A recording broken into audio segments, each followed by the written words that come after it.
असो रंग नाही गोबर माटी चली। केहू बोली त डंडा लाठी चली, केहू बोली त डंडा लाठी चली।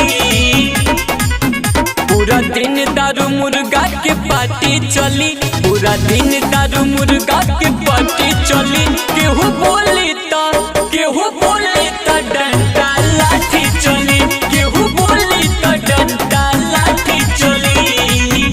Mixed by JK Record. Music by Golu Singh. भज के चोली में झोंकल जाई धूरा, मिल के माजा लुटल जाई पूरा। बूढ़ जवान सब रंग बरसई है, केहू ना बाची अब किया भूरा। भज के चोली में झोंकल जाई धूरा, मिल के माजा लुटल जाई पूरा।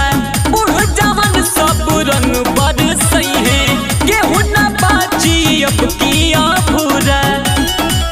सत्य झांगुर बाबा के नाती चली, सत्य झांगुर बाबा के नाती चली।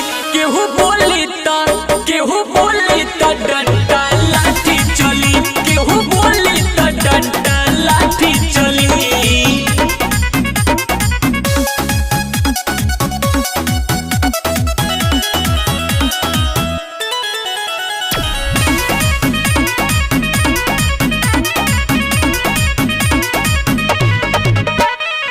होली में सब कर मिजाज रही ताजा, होई हंगामा बजा के डीजे बाजा।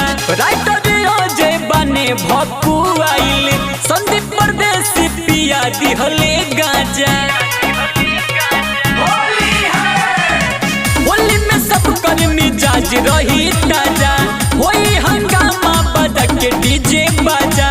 राइटर अजय बने भक्कू आइल, संदीप परदेसी पिया दिहले गाजा।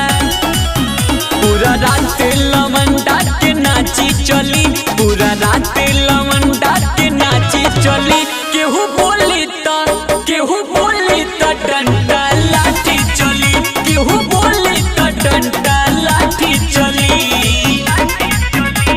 अरे चलिए भैया।